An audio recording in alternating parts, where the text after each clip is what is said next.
Welcome. Good evening. This is confronting, and welcome to the Straight to the Bar Gym Chats, episode 202. Tonight, I'd like to reintroduce Josh Hewitt, who is a certified personal trainer and strength coach. And correct me if I'm wrong, you're the owner of topformfitness.com? That's correct. Okay. Welcome back, Josh. Just to give a little summary, give us a little bit about your background, how you got inspired in the field of strength coach and personal training. Okay, well, I think my story is similar to a lot of guys. When I was a teenager, I was a pretty skinny kid, so I started training to put a little bit of muscle on, so to make up for that, and that soon turned into like my passion, and I started learning as much as I could about strength training and nutrition, and it became my lifestyle. So I turned that into a career by getting my personal training certification, and then later went to university to get a degree in kinesiology. Now, along the way, I got into strength training and competitive strength athletics. So I got a little picture here of when I first started getting into strength training or strongman competitions. And here I'm a little over 250 pounds. This is back at All Strength Challenge. I don't know if you remember when those are on the Outdoor Life Network. And yeah. I was competing at Wasaga Beach in this one, and then shortly thereafter went on to compete in Ontario's Strongest Man. Now, I only placed 8th in that contest, but still, for being one of the smaller guys, I was pleased with that. Of course, the field has become much more competitive now.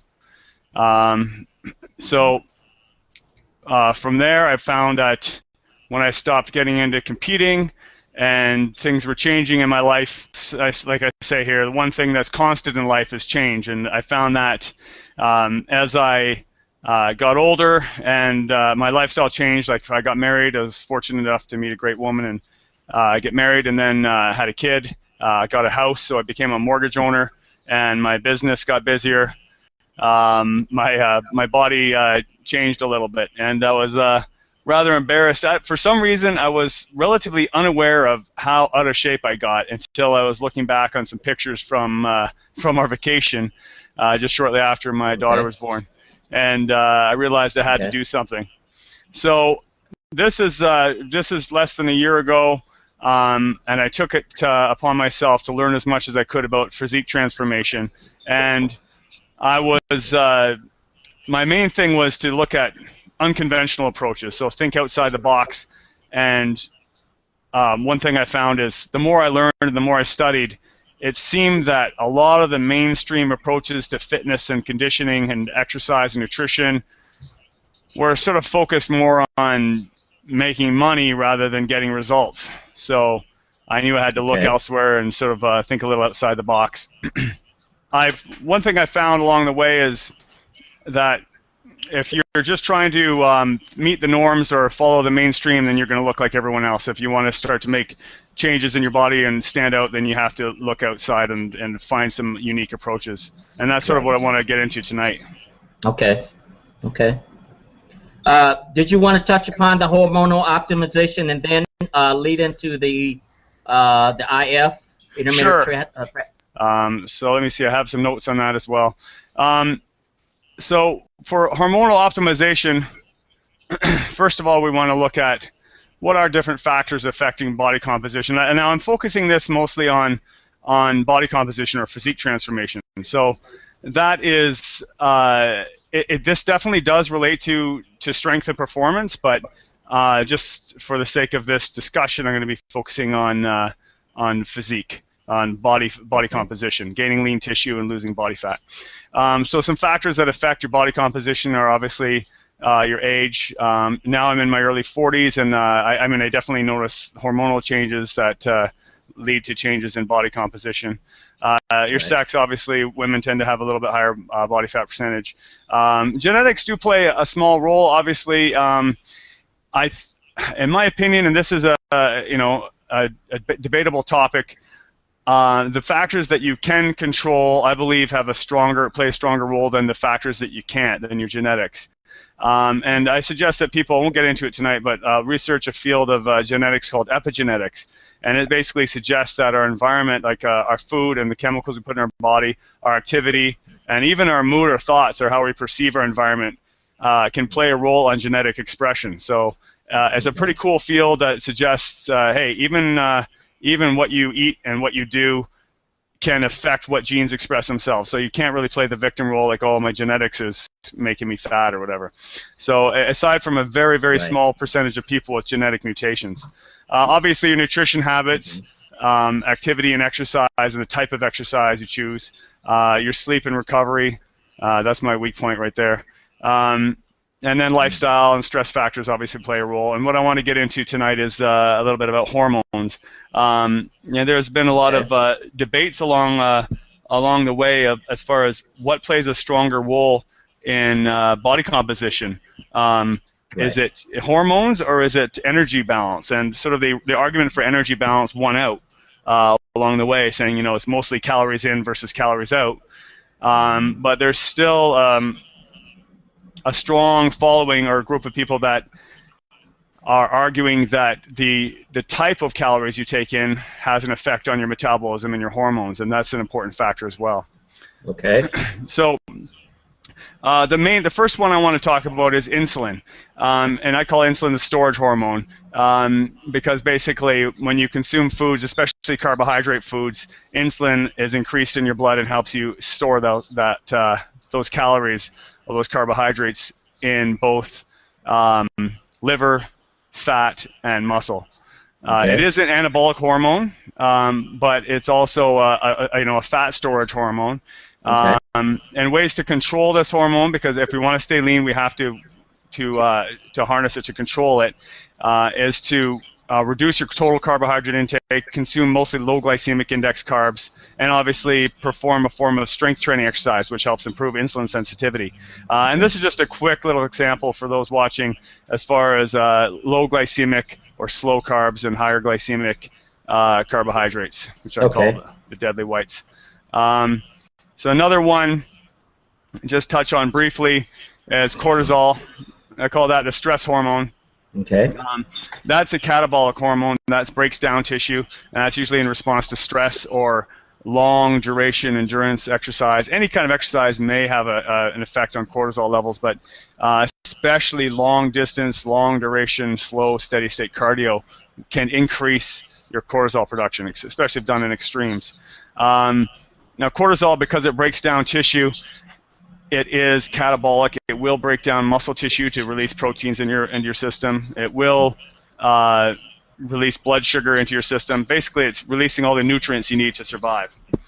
Okay. So this is something that we want to control. Again, I'm not saying to eliminate, because all hormones have a role. Like insulin, obviously, we need to store nutrients. Cortisol reduces inflammation, so it plays a role as well.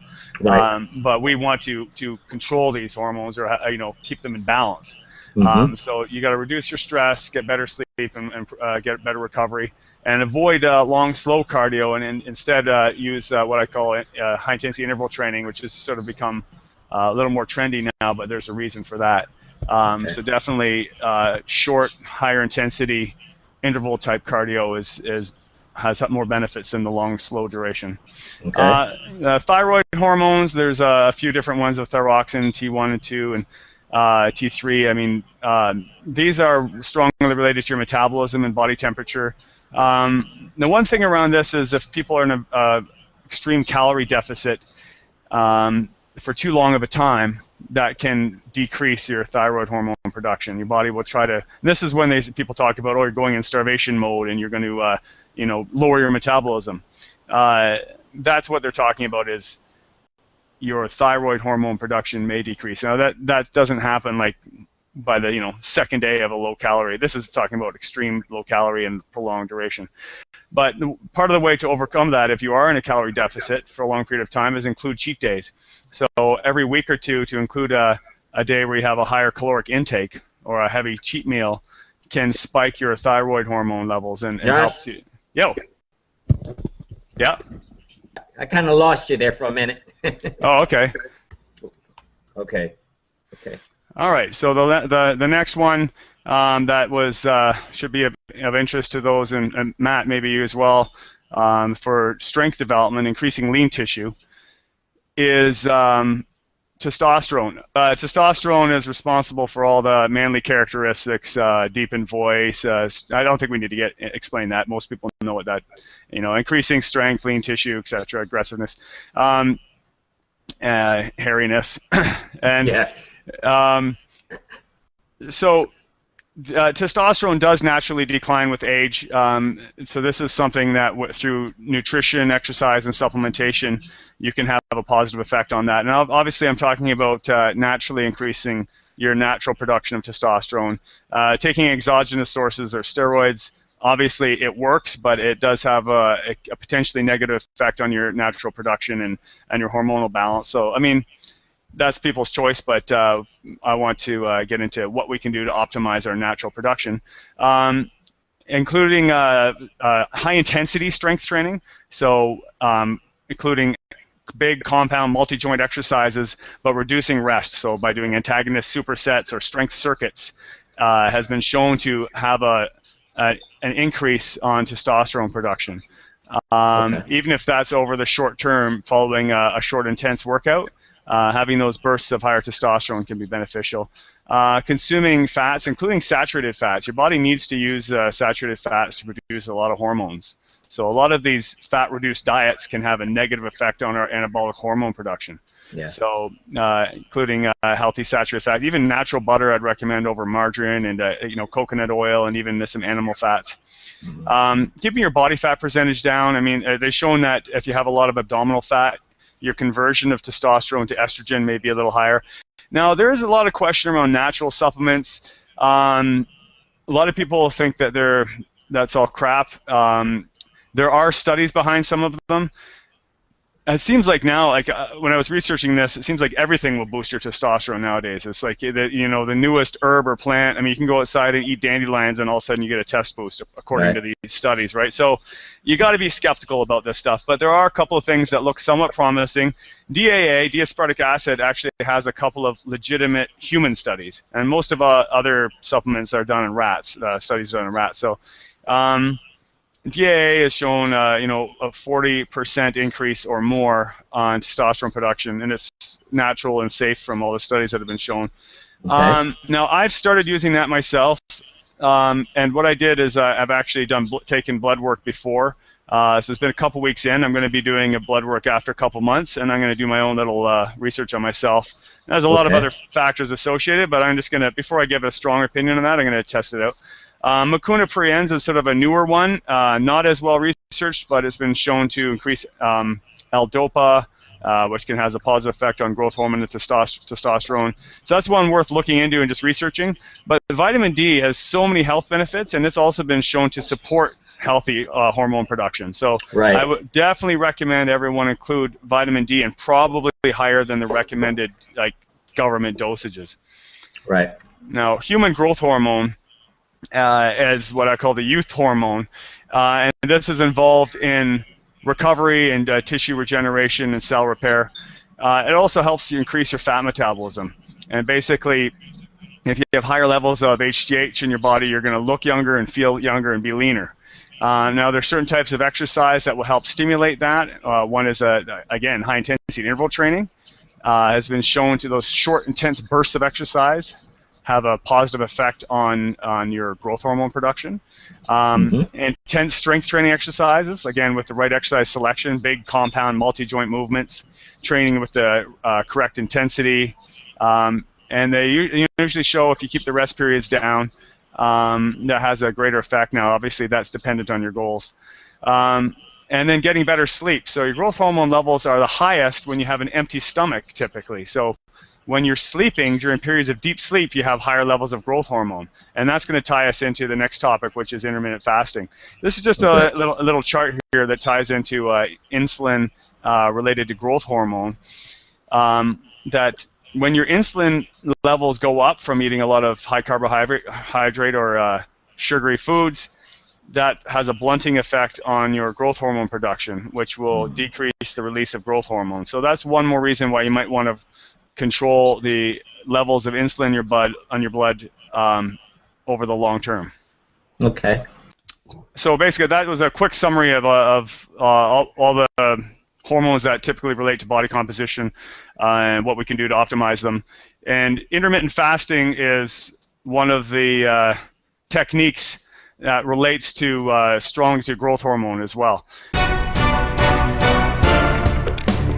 These are one of my favorites. This is a terrific glute exercise, and it gives you that little extra oomph behind your hip extension. This exercise is a great carryover for sexual positions such as the chair or the cowgirl. Give it a shot.